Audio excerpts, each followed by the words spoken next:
di dalam sebuah kitab yang bernama Qurratul Aini bi Fatawa Ulama'il Haramaini li Syekh Husain bin Ibrahim Al-Maghribi, juz pertama halaman 271. Ada keterangan, ma qaulukum fi syarifi hal yafdulul alima amil alimu afdalu. Apa pendapat kalian wahai para ulama? Ini ada pertanyaan kepada para ulama Makkah, Madinah, Tanah Haram, yang direkam, ditulis percakapan ini di dalam kitab Qurratul Ain bi Fatawa Ulama'il Haramain karya Syekh Husain bin Ibrahim Al-Maghribi.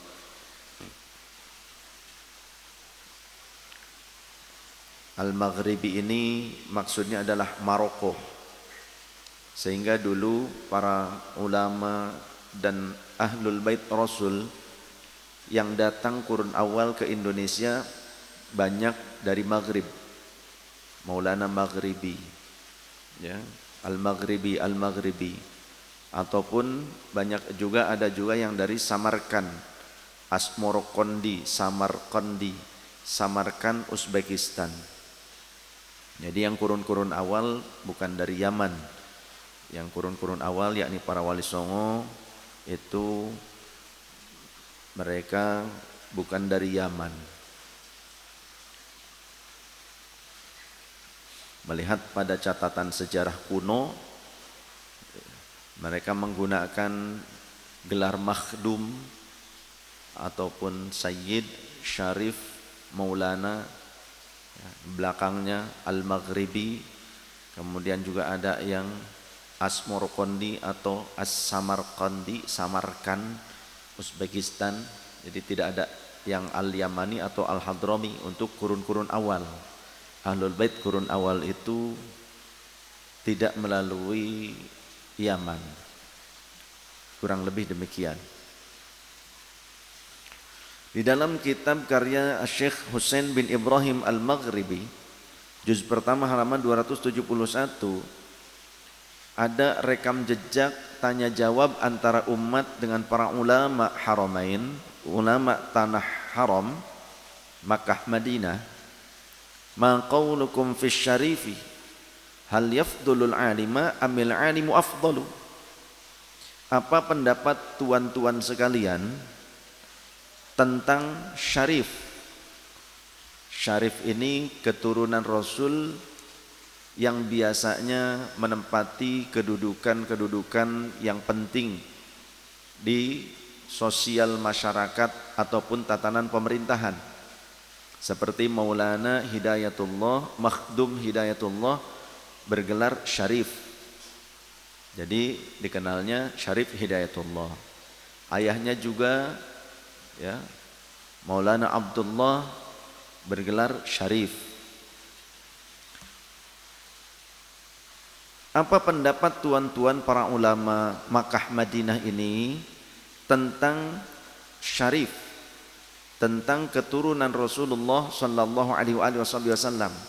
Kalau istilah Habib itu baru-baru dicetuskan oleh Habib Umar bin Abdurrahman Al-Attas, dan itu hanya masyhur di Yaman. Dan ketika imigran Yaman datang ke Indonesia, mereka pun banyak yang menggunakan istilah Habib ini di Indonesia. Dan baru masyhur di Indonesia ini secara luas di zaman-zaman medsos, di zaman media, kira-kira belasan tahun terakhir lah. Karena kalau zaman dulu belum merata orang mengenal Habib tuh, ya. Di Cirebon dipanggilnya Ayib, Ayib. Nah, karena dari kebiasaan dulunya dari zaman para sadah asyraf. Sadah itu jamak dari sayyid, asyraf itu jamak dari syarif.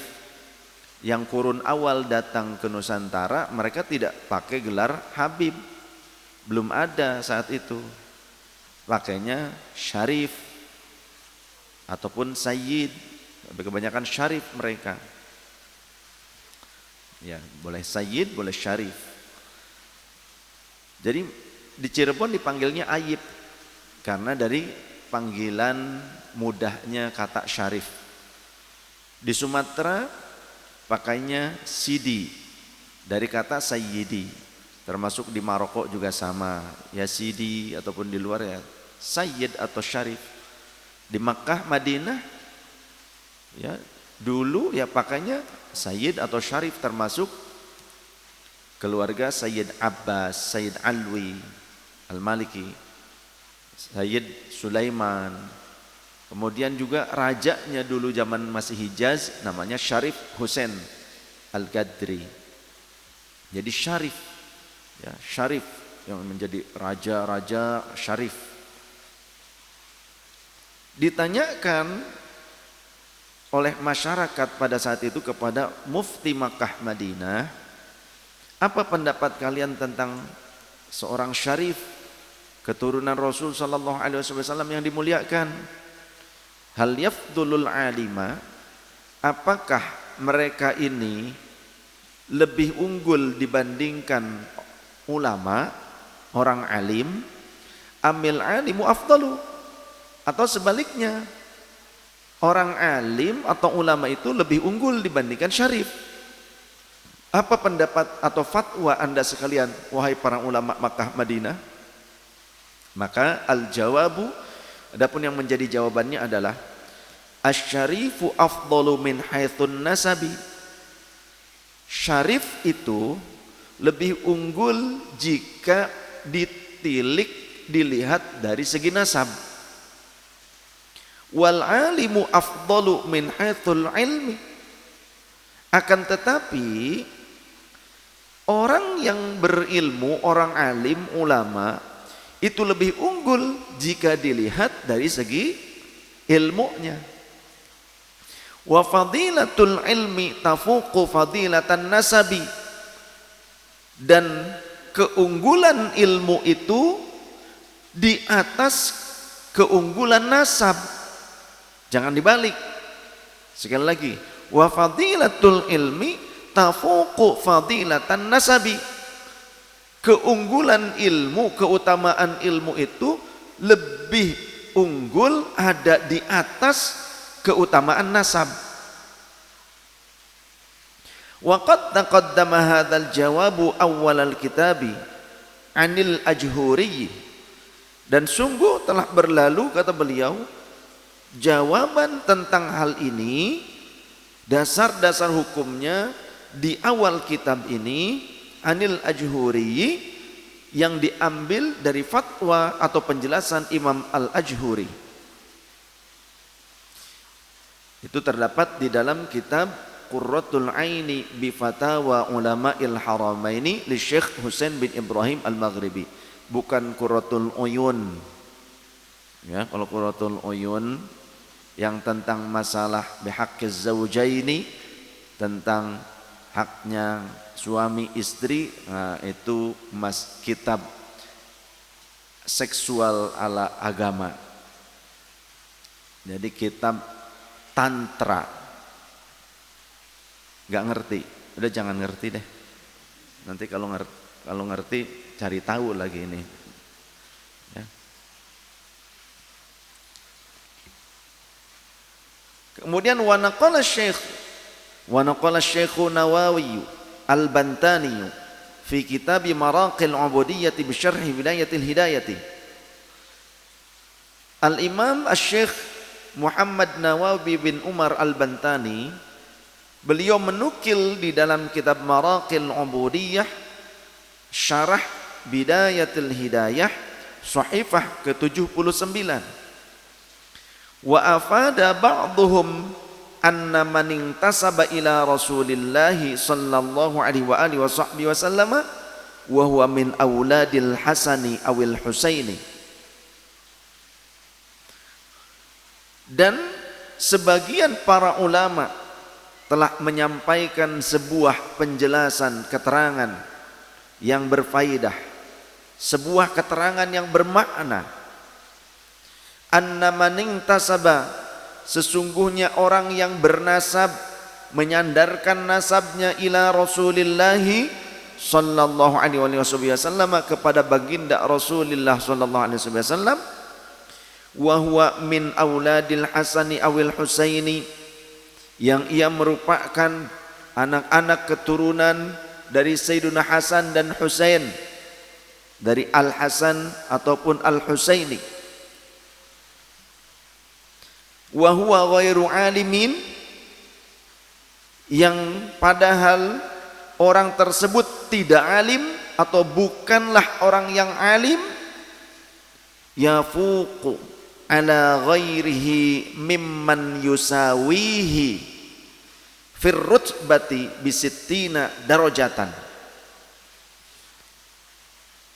Orang yang bernasab kepada Rasulullah sallallahu alaihi wasallam, yang ia merupakan anak-anak keturunan Sayyiduna Hasan ataupun Sayyiduna Husain radhiyallahu anhuma, yang orang tersebut bukan orang alim, yang orang tersebut tidak alim, artinya gampangannya awam, bodoh, itu yafuqu ala ghairihi, lebih unggul dibandingkan selain mereka, mimman yusawihi, ya, selain mereka itu siapa? Dari kalangan orang-orang yang sama-sama awam, lebih unggul dibandingkan orang lain yang awam, yang bodoh. Kalau seorang ahlul bait Rasul bodoh, dia lebih unggul derajatnya dibandingkan sesama orang bodoh yang tidak bernasab kepada Rasulullah, ya. Mimman yusawihi itu maksudnya begitu, dibandingkannya dengan orang bodoh, bukan dibandingkan dengan kiai atau ulama.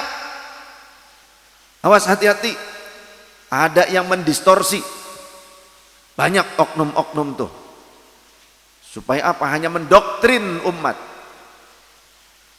bukan dikategorikan dibandingkan dengan ulama, bukan dibandingkan dengan kiai, bukan. Di sini perbandingannya apple to apple, ya. Sayyid atau syarif ahlul bait Nabi yang bodoh dibandingkan dengan 60 orang yang bodoh lagi yang bukan ahlul bait. Maka lebih unggul ahlul bait Nabi yang bodoh dibandingkan ala ghairihi mimman yusawihi fir rutbati bisittina darajatan, dibandingkan 60 orang yang bodoh yang bukan ahlul bait. Lanjutkan kalimatnya, ini belum selesai. Wa annal alima alladzi lam yantasib ilaihi sallallahu alaihi wasallam bisittina darajatan, dan sesungguhnya orang yang alim yang tidak bernasab kepada Nabi sallallahu alaihi wasallam itu yafuqu, mengungguli, bisittina darajatan, lebih unggul dibandingkan mereka orang yang bernasab kepada baginda Nabi tapi bodoh, bisittina darajatan, 60 derajat lebih unggul. Ulama, kiai, orang alim yang bukan ahlul bait Nabi, satu orang ini lebih unggul 60 derajat lebih unggul dibandingkan 60 ahlul bait Nabi yang tidak alim. Kalau ahlul bait Nabi yang tidak alim, yang bodoh, dibandingkan dengan 60 orang yang bukan ahlul bait Nabi yang awam, memang lebih unggul. Setara 60 orang awam yang bukan ahlul bait. Kalau ahlul baitnya bodoh, awam, dibandingkannya bukan dengan ulama, dibandingkannya dengan orang awam lagi. Tapi kalaupun ada orang alim tapi dia tidak bernasab kepada Rasulullah, bukan ahlul bait, bukan sayyid, bukan syarif, tapi alim, dibandingkan dengan ahlul bait yang bodoh, maka 60 derajat lebih unggul ulama ini.